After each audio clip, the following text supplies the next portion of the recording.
Positive temperature coefficient thermistor. এবারে দেখো এখানে প্রথমে বলা হচ্ছে কি টেম্পারেচারের উপর ভিত্তি করে কাজ করে। এটা একটা রেজিস্টার, কিন্তু রেজিস্টারের কাজ কি আমরা আগে জানি যে ও ইলেকট্রিক যে সাপ্লাই ভোল্টেজ যেটা যায় সেটাকে বাধা দেয়, তাই তো।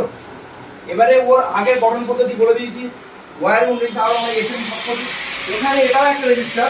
এটা কিভাবে কাজ করে, যখন এটা গরম হয় তখন কাজ করে।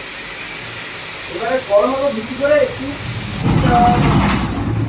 ওইবারে কি বলতো সেই এটা আমার রুটের কাছে বলবে এখানে কি লেখা আছে দেখো সবাই, এনটিসি লেখা আছে।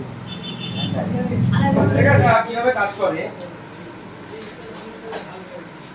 এর একটা ডায়াগ্রাম এঁকে, এটা লেখা হয়েছে সব বুঝে দিচ্ছি। একটা ডায়াগ্রাম এঁকে দিয়ে আমি তোমাদেরকে বুঝিয়ে দিচ্ছি।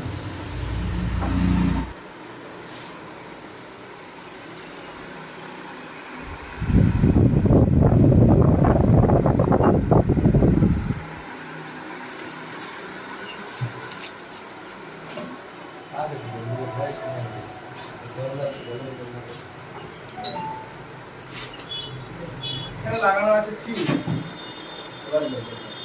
ঠিক আছে। এখানে লাগানো আছে ফিউজ, পজিটিভ ভোল্টেজ যাচ্ছে, হ্যাঁ।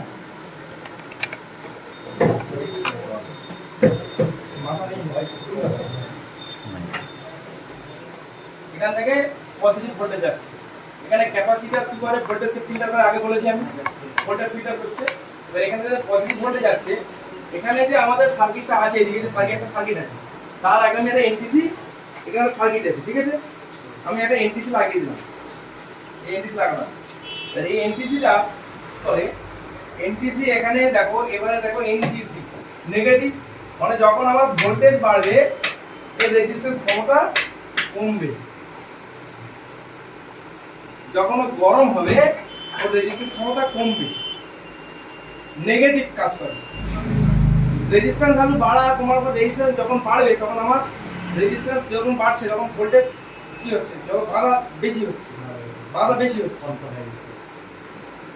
এবারে ফিউজ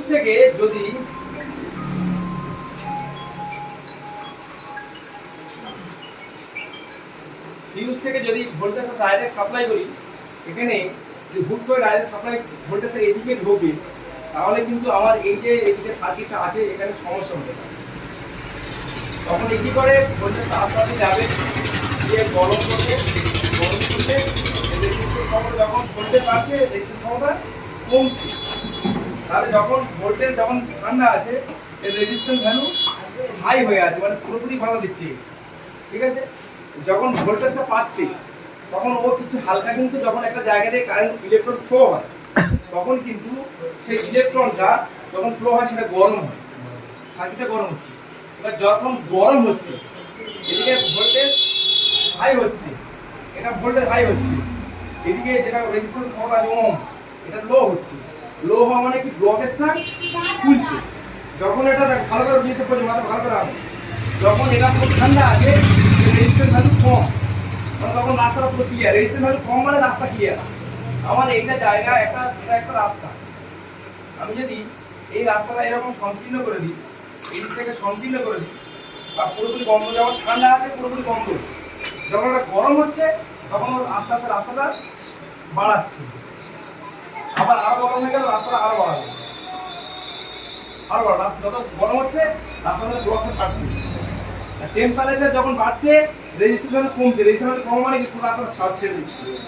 আমার এখানে যখন সকালে এসে 2-3 গাড়ি করে রাখা আছে, যখন একটু বেলা হচ্ছে টেম্পারেচার বাড়ছে তখন রোদ্দুর গরম হয়, গাড়ি শরীর কষ্ট হচ্ছে, আস্তে সরে যাচ্ছে, তখন রাস্তা আলাদা খালি হচ্ছে। ঠিক সেইভাবে যখন গরম হচ্ছে রাস্তাটা আগে খালি হচ্ছে, ব্লকেজ ছেড়ে যাচ্ছে, তখন পুরোপুরি যতটুকু করবে। এবারে যখনই আমি যদি হুট করে সাপ্লাই দিয়ে দিই, সাপ্লাইটা হু করে এখানে ঢুকবে, ঢুকে এখানে ক্ষতি করতে পারে।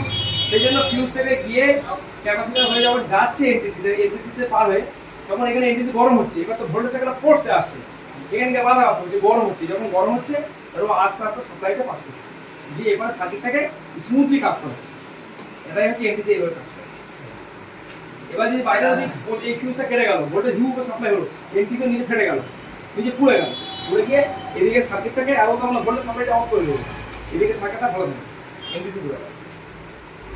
আর ও শুধু লোকে বানাচ্ছে না, ও তো মানে কাজটাও স্মুথ করাচ্ছে না, কাজটা তো স্মুথ করাচ্ছে। ও আস্তে আস্তে ভোল্টেজ সাপ্লাই করছে। যখন গরম হচ্ছে আস্তে আস্তে ভোল্টেজ মানে গরম বাড়ছে, তখন ওই রেজিস্ট্যান্স ক্ষমতা কমছে, মানে কি রাস্তাটা খুলছে।